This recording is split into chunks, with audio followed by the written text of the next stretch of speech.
Hey YouTube, Stacker here. I got another interview. This time it's with Spectacular the Silver Stacular. Here we go. How you doing, buddy? Good, good, Darth. Yeah, spectacular here. I'm okay. Um, I feel good. I don't have any runny nose yet or anything. So yeah. So I'm gonna knock on wood. Where's the wood at in here? There we go. Well, I really appreciate you taking the time. Oh, thanks for inviting me over here. That's it's cool to have somebody want to interview me. You know what I mean? I don't know how I feel about it. It's I'm not a big deal. So hopefully after this Uh, interview you realize that.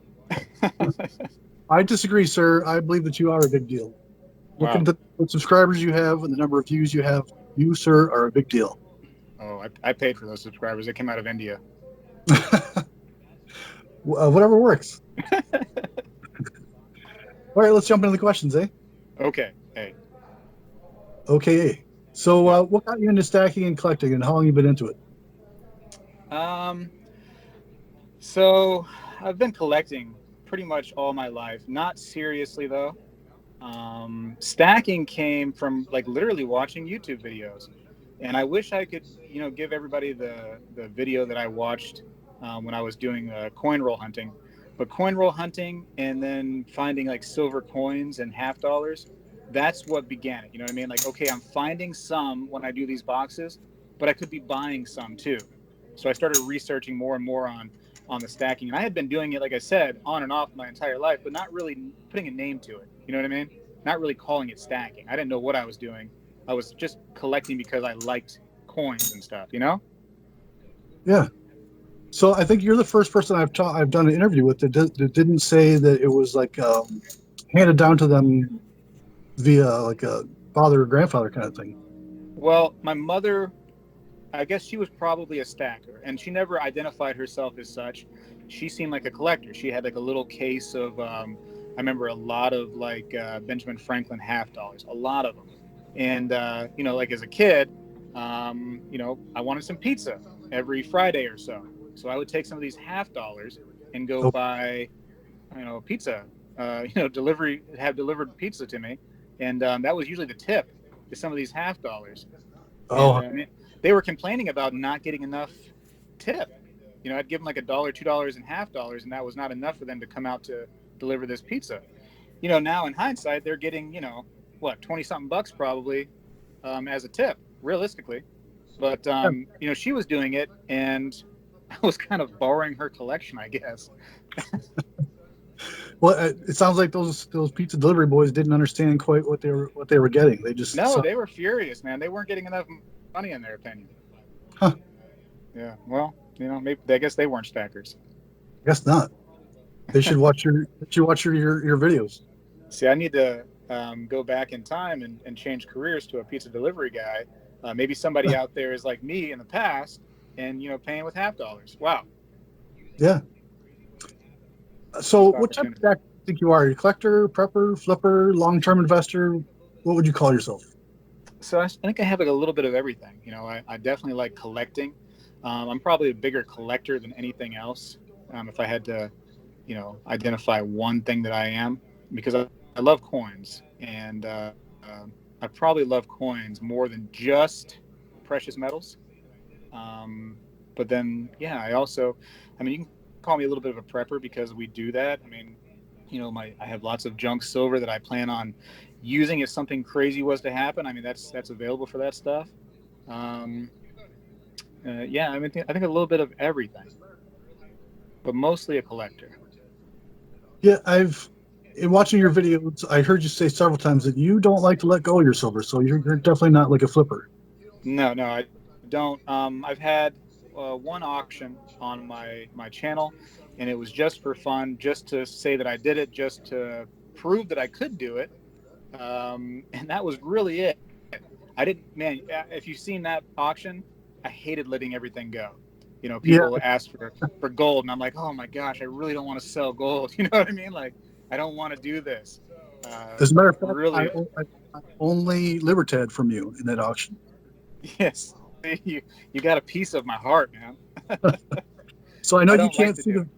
You don't see the video, but I'm holding the very same Libertad right now and showing it. 1987, got a little toning, still some luster. It's really great condition. So thank you for that. No problem. It's a nice one. It, it is a very nice one. Yeah, I love those Libertads. What So, made you start your YouTube channel? okay, so I started the YouTube channel. It's probably been what, about 10 years now since I actually started it. Wow. Um, but yeah, but don't take when I started it for any kind of meaning. I was mostly a sign in, right? And then the videos came later, and dumb videos too, just trying to get involved in things. I seen that video games were getting big. I seen that this was getting big and that, and I put some videos out there, but nothing was what I really enjoyed doing. And then I started learning about the coin roll hunting, probably about what, 5 or 6 years ago now. And I seen people doing this, and I thought, man, that's really cool. So I went to the bank, got a box of cents. 25 bucks, you get one of these boxes. And like literally, the first box I found, I'm finding wheat cents galore in these boxes. And I'm looking at them. I'm seeing enders, of like of wheat cents and enders of Indian head cents. And I had spent enough time on coin forums that I knew that this was rare, that this doesn't always happen. So I had a little rinky dink, phone and a camera, and I'm like, let me go ahead and record this stuff. My wife was pregnant with our first baby at the time, and you know, or no, wait, she was actually pregnant with the second baby. First baby's still young at that time. That's what was going on. And being a dad, when mom's trying to sleep with the baby, you got to be real quiet in the house. You know, you start whispering too loud, and she comes storming out like, "Why are you being too loud?" you know. So so Up to that being one. real quiet, trying to get these videos done because I knew it was something special. I wanted to show people, and I didn't really understand how special it was being a new collector. I just got lucky. The first box I ever found, in fact, the first three boxes were loaded with these wheat cents. So I just documented it, and then I took a break. Took a long break from YouTube after that because I wasn't enjoying the videos. I wasn't enjoying making it. It was hard to do because the wife needed everything quiet in the house, and I understand that. I'm totally cool with that. I'm not mad at her. But I seen these people that would keep subscribing, looking at my emails, and I'm getting all these notifications, subscriber, and I ended up getting like 1,000 subscribers by just a couple of videos I did, and I didn't Wow. really even understand what was going on. Yeah, then one day I seen some opportunities that I thought that other people should know about as being a buy opportunity for certain precious metals and coins, and I started making like little videos here and there, and yeah, I got the drive, I guess, at that point. Huh. So That's a long story. it sounds like your popularity was kind of organic, just kind of happened by itself. You didn't really have a plan to grow. No plan to grow. That's why I tell people they're always asking, me via email or on Instagram, like, hey, what's the advice, blah blah blah, and I'm like, put out good content. You know what I mean? It doesn't have to be the best camera in the world. You don't have to be the funniest person or the most entertaining. Just something that people would like to watch. And you're gonna get mixed reviews. I got people giving it down thumbs, people saying, hey, get a better camera, blah blah blah, and it's like, but that's what I had, and that was enough. You know, just by some decent content. And I mean, I say that put some decent content out there. Don't put garbage content. And I can say don't put garbage content because I've had extremely garbage content that's gone onto my channel before. I'm guilty of that, and I've seen it. I noticed it. I noticed what was not good. They have to understand what's good and what's not good, and that's part of being a creator is learning what works and what does not work. True. That's very long winded. I'm sorry. No, you're good, man. Let me get some So coffee. It'll what? slow me down. Here we go. Yeah, that works. So what does Mrs. Speg think of your channel and your popularity and all the time and money you're putting into your stack? um, she's okay with it. She helps out a lot. If I tell her like, hey, I gotta go live today, she watches the kids, and sometimes I'll be, like we'll be parked somewhere going into a store. Before I go into the store, I'll be looking at my phone trying to answer some comments or something like that real quick. She's very patient. Yeah, really supportive, really Great. supportive. As far as the popularity goes, I don't. I'm not like some kind of guy that wants to be famous. I don't. Popularity does not really um, do anything for me. I don't know how to describe it other than do anything for me. So I don't walk around the house going, "Hey, hey, you're talking to me now." You know what I mean? Like I don't try to brag about anything because there's nothing for me to brag about, in my opinion. So that popularity thing is not a non-issue in this house. Well, I don't know how else to describe it. You got what, 14, 15,000 subscribers? Yeah, I think we just hit 16. 16. Wow. I stand corrected. I mean, and I'm in these circles too, with people that I don't want to say talks down to me, but if anything, it builds me up the way they talk because they'll be like, oh, well, you only have 16,000. That guy on YouTube right there, he sneezed on a video and he's got 200,000, and so I'm always striving to get more, and I never will probably think that I'm big enough because of those circles always pushing me to try to be better. You know what I mean? And you can look at that as like, wow, what kind of friends are those? But I take it as a way to strengthen myself. That's a good outlook. I like it. So, what kind of interesting buys you made recently? So I actually went to the coin guy's shop, and the coin guy had a 2020 Canadian maple leaf, just a 1/10 ounce, and I was very surprised to see 2020 gold in a local shop like that. He has to buy it from somebody off the street. He doesn't actually buy it from like places like online dealers and places that get it right from the mint. So he has to buy this from a person that came into his shop and sold it. And it was interesting to me because I find it almost sad that they had to sell gold. Here it is, just barely 2020. To me, these should not be in the shop yet because for me, I stack for like a long-term investment, right? It's a long-term hold, and it's not something you just quickly sell. So it made me really think about what was the situation here. Why did this person have to get rid of something they just bought and probably take a loss? You know what I mean? If they got some of those premiums, especially on a 2020 coin, now they're taking a loss for it. Were they buying it for the wrong reasons? I don't know. It really makes my brain go crazy because um, I wish they didn't have to sell that coin. I'm gonna buy it because I see it there and I want one, but I wish that I did not have to buy this coin. If you know what I mean. Right. Well, hopefully it was just because somebody was in Canada and bought one cheaper than what they were for sale for in down in your neck of the woods. That's we can hope for a positive. You're right. That's what we should do. But yeah, that was interesting to me. I'm always buying like little things here and there. As I said, I'm a collector. I'm a stacker. A little bit of everything, um, and just all kinds of little pieces I buy here and there. To fill my stacking needs and my collecting needs. I buy poured silver. I buy bullion. I buy collectible stuff. All kinds of things. Did you take advantage of the price dip today and yesterday?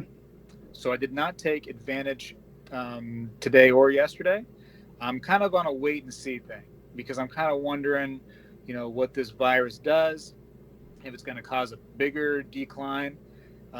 Is it a good time to buy? In my opinion, yeah, absolutely, it's great.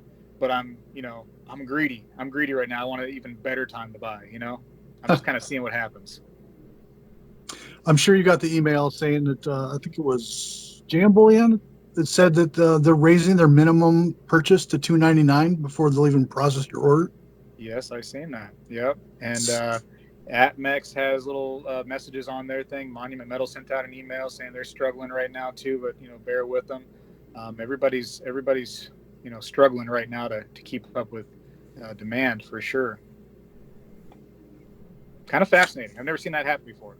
Yeah, we're definitely in like even stranger times these days. Like this is completely unprecedented with this sickness going on. I don't want to say anything names that's going to get me demonetized or blocked or Yeah, you don't want to whatever. get demonetized. Right. Just to go back to the maple leaf, I'm showing one, even though you can't see it. Um, No, I can see it now. showing. Actually, the video fixed itself.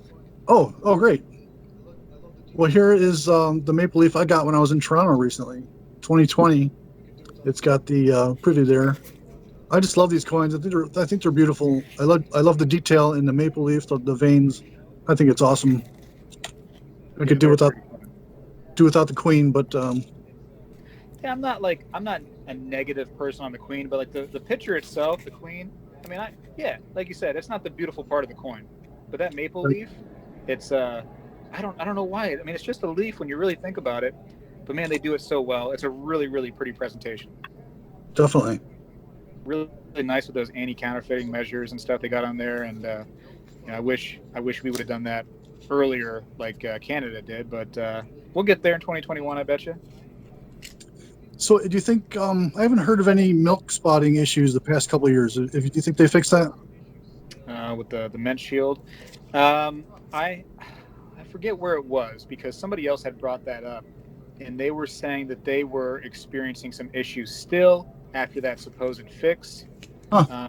I haven't personally seen it, but I've heard. You know, I've heard.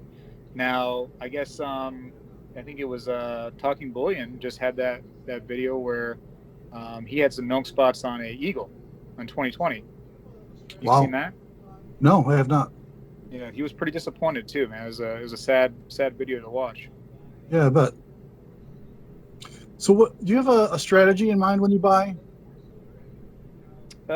Well, you know, it depends on what I'm buying.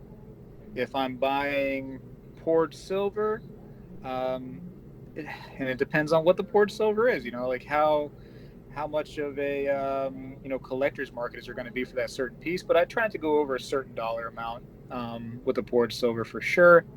But I do find myself, you know, doing it once in a while. With just regular bullion, like generic bullion, I want to get it as cheap as possible. You know, as close to spot for sure. Um, and then collectible stuff, you know, it could be anywhere. It just, you know, as a person that collects as a collector, I have different strategies for everything for sure. As far as like the market goes, I wait for dips. You know, if let's just imagine we've peaked at $18 and we've been there for like a month, right? I'm probably not going to be a buyer too much, you know, on the crazy stuff during that month until it goes down to like, you know, 1750 or 1760. Then I'm going to go ahead and take that opportunity now to buy, you know. So I buy in the little dips for sure. Yeah, I think we have a similar strategy. My when the price goes up, I tend to buy the collectible stuff because those prices generally don't vary very much. Right. Like the semi numismatics, like the pandas and the uh, that kind of collectible thing. Yeah. When I'll take poured silver because I'm a big fan of that stuff. I just love the way it looks and feels in your hand. When prices were a few years back around the $14 like they are now, people were selling poured silver bars for about $20, $25 an ounce between those lines. And then the numbers came up to 17, started hitting close to 18, and people were still selling the poured silver for $20 to $25 an ounce. And I thought, wow, you know, now's a great opportunity to buy that stuff because that price has not changed. And collectible stuff is very similar. You know, collectible stuff does not change that much with the spot price. Whereas bullion stuff, you know, you start buying some generic rounds at $18 an ounce and really got to pay that premium. So you're paying what, 18.50 to almost $19 an ounce for generic stuff.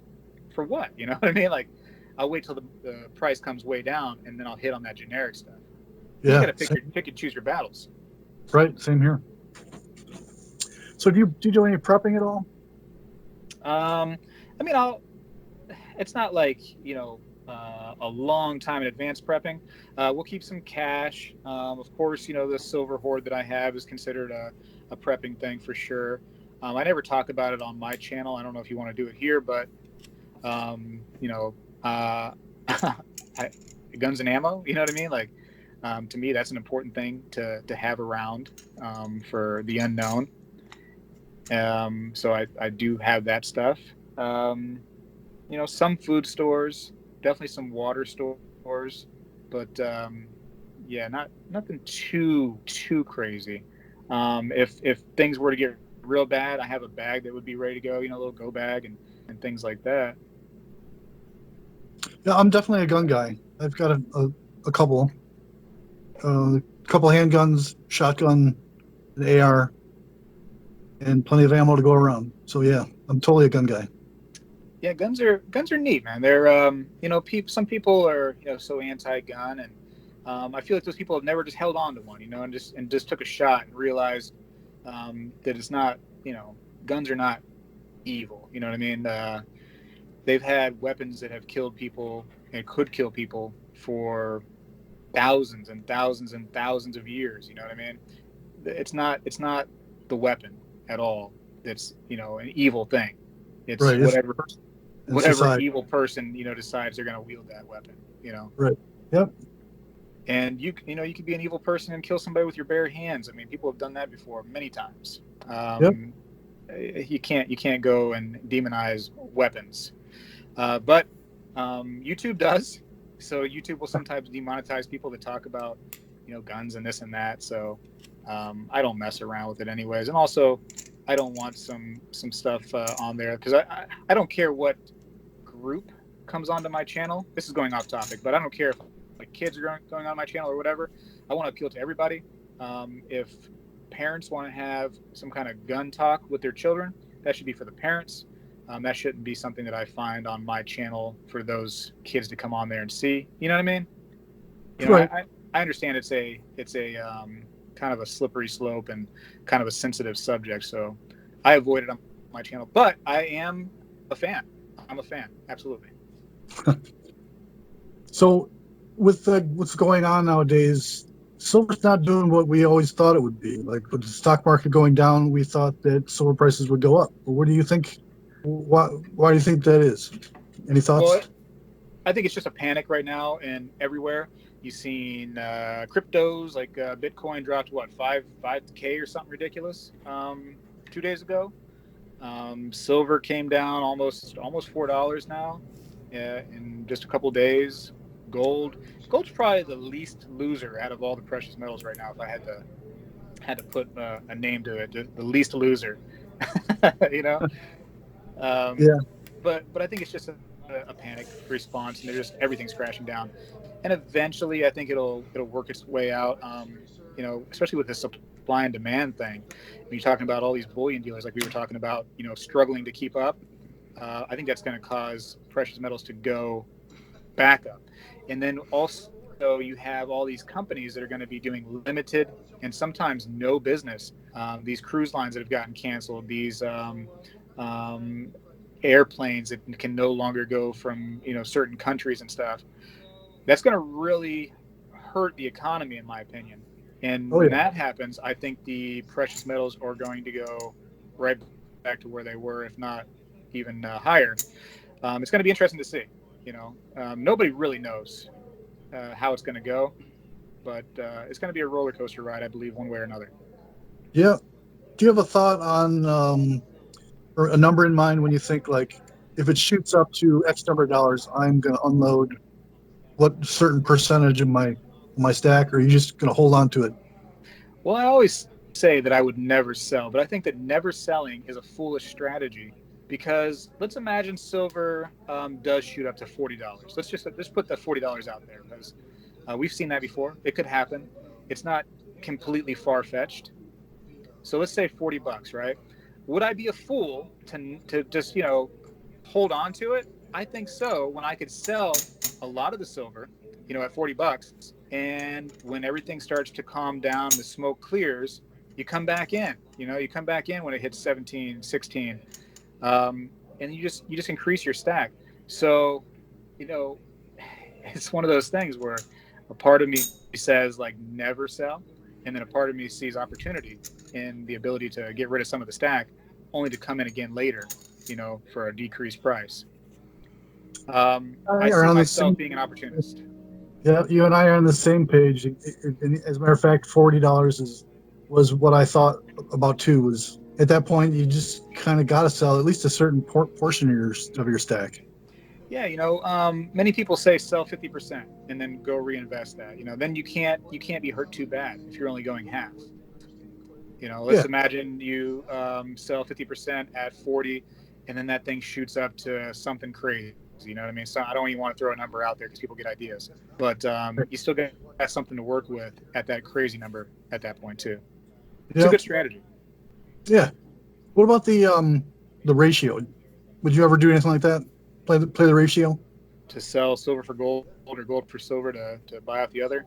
Right. I'm not a big fan of that. I'm more of a keeper of both. So I understand the people that do it just for that, see the 100 to 1 on the gold to silver. And I think it's actually over 100 to 1 today.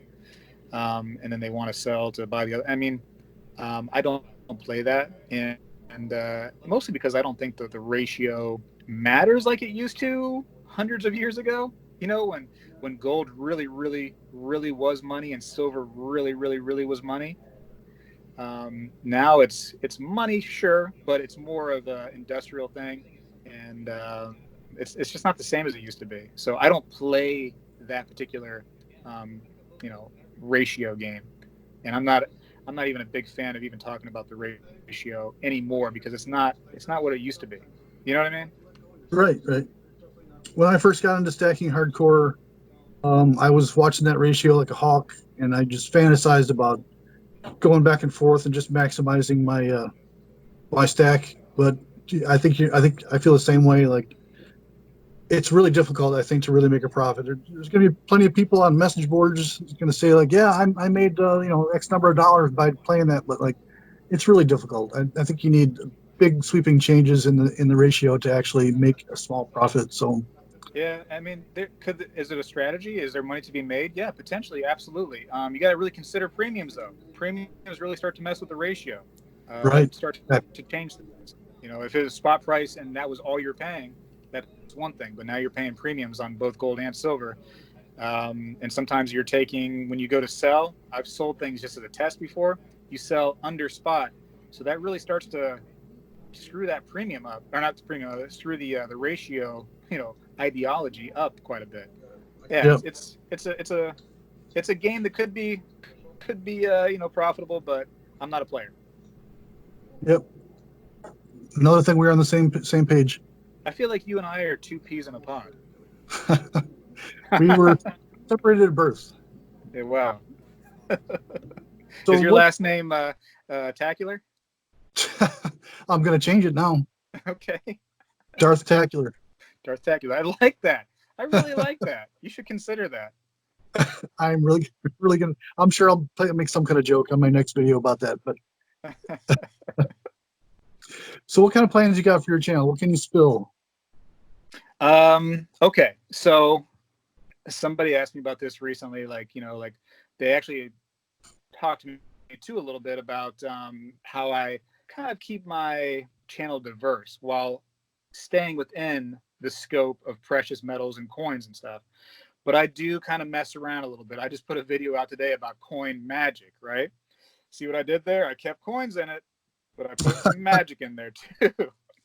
you know, I go gold panning in my videos. I still find that to be in those lines, kind of teetering, kind of getting close to the edge, but I'm still okay. I don't want to go too far in any certain way. I don't want to start playing video games on my streams and get into that. You know what I mean? Yeah, But I would like to try to keep branching out and find things that are in the scope of what I am into and what people have come to my channel for, but breaking apart a little bit, having a little bit of fun. Um, for instance, right now with the country and the world really going nuts, um, it can be a real big buying opportunity for stocks. And I used to be big in the stocks right around 2008 and 2009 when it was a good time to get in there. It might be a good time for me to get in, now again. And as a coin, precious metals, and investing channel, I might be able to throw some of that stuff in there just a little bit. So maybe some of that stuff, and then plenty of the same old stuff. Coin guy. I don't know if you're familiar with him, oh yeah, I've seen but all those interviews you've done. you've seen all those. They want to do something again, and I'm more than happy to work with them. And anybody out there that has a good shop and spreads a good message and wants customers to come into their shop, I would love to go in there and show off what they have to offer, because I want to show people a positive side to coin collecting and precious metals collecting. And I don't want them to see some of the stuff that I've had to see in the past, where you go into a coin shop or a pawn shop or a collectible shop and you're ignored because, you know, maybe you're a younger guy. Like I don't really even personally, I don't consider myself a younger person. I'm 36, but to some of these shops, I absolutely am. And I'm looked at in a certain way, or not even looked at all, because of my age. You know what I mean? Like, he couldn't possibly be a collector. He doesn't know what he's doing in here. Things like that. I want to stop that if I can, and show people the good places to go. Again, a very long-winded reply there. No, I'm glad to get you talking. I don't know. I don't want to say this to alienate anybody, but some of the people that work in the coin shops in my area aren't very friendly. And that's I think the business. You know, here you have precious metals, and they're valuable. And look at you and I. We don't give out a lot of our personal information. You know what I mean? If somebody was to say like, "Hey, I got a great deal," we're going to look at them all cockeyed, because it's like, okay, is this just one of those scams again? Maybe they've gotten like that over the years too, where they just have this natural, you know, look at people cockeyed approach because they've gotten burned before. They don't trust people.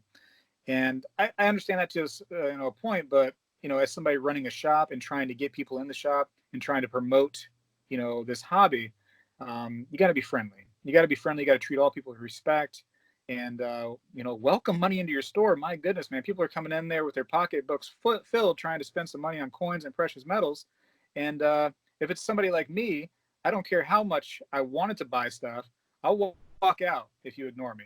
You know what I mean? Right. I'll take that money elsewhere. I agree. Yet again. Two peas in a pod. Yeah. Yeah, I want to bring positive. I want to bring positive this thing as much as possible. That's my goal. You know, show the good stuff and try to keep it good. Man, I would love. It would make my day if somebody was watching this channel and said, "Man, you know, like, I used to watch you a long time ago, and because of you, I made my own coin shop, and I treat everybody with respect when they come in." That, man, wouldn't that be like mission accomplished? That would be the greatest Right. thing ever. Yeah.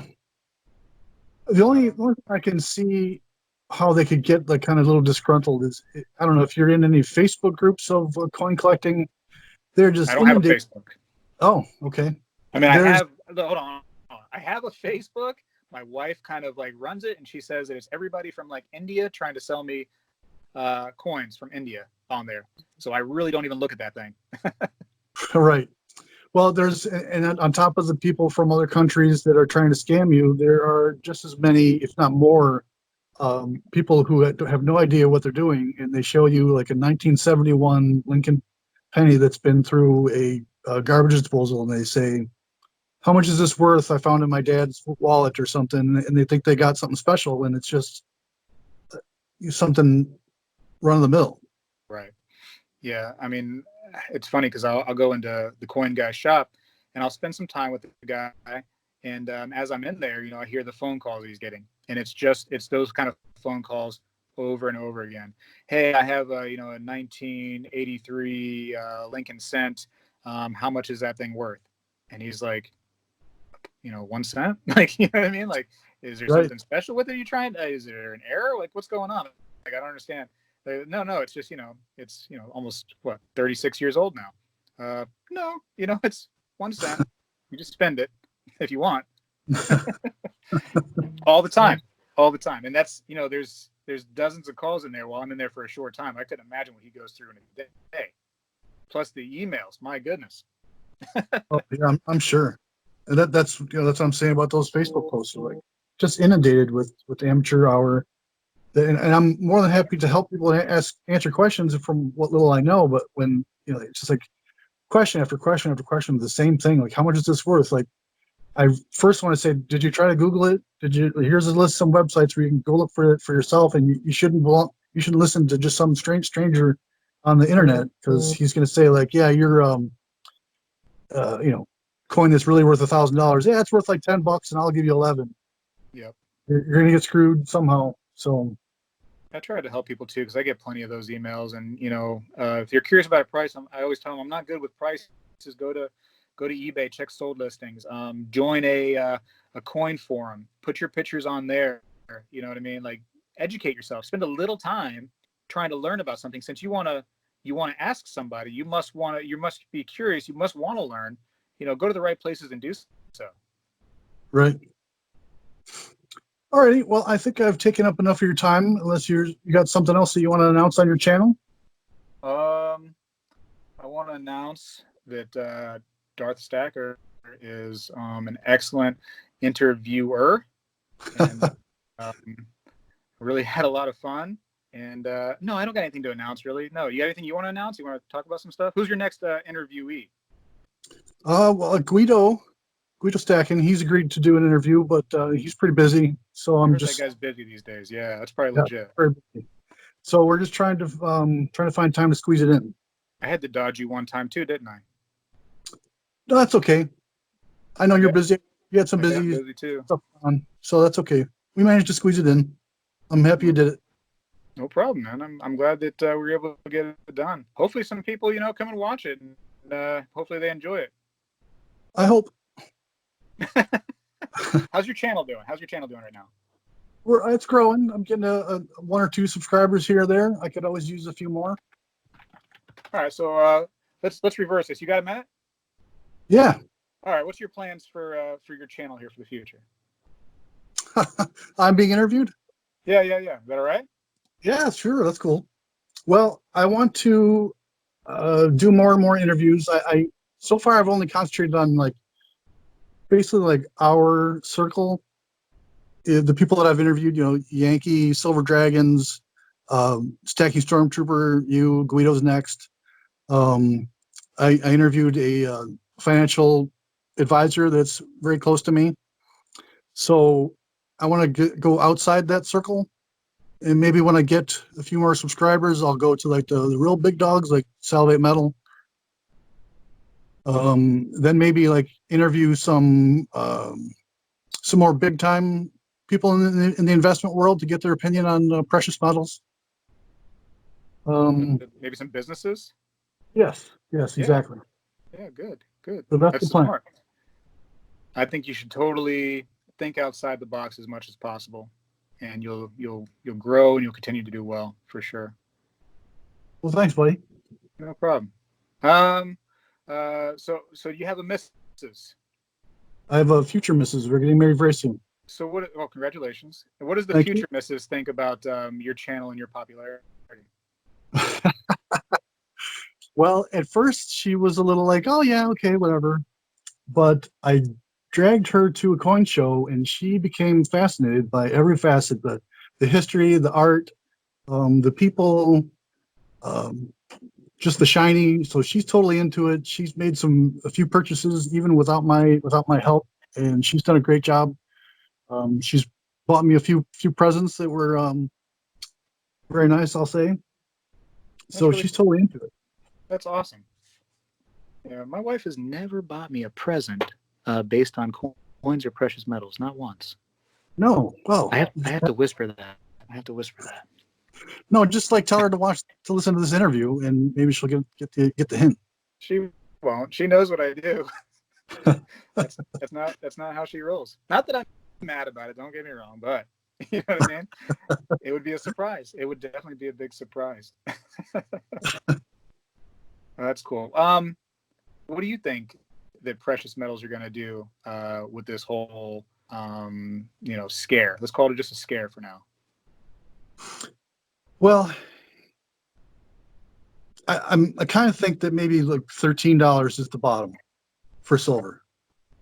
I don't think gold, like you were saying, I don't think gold's going to move too much more than it already has. But I'm not a gold expert. I've pretty much focused right on silver. So I think $13 is the bottom. That's really wise. I see people and they shoot a lot of numbers around, and they're doing it on my channel right now. They're saying, "Oh, $11, get ready. It will go to 11." Like it's, they're putting will words, like it's guaranteed. And you don't know that, and nobody knows that.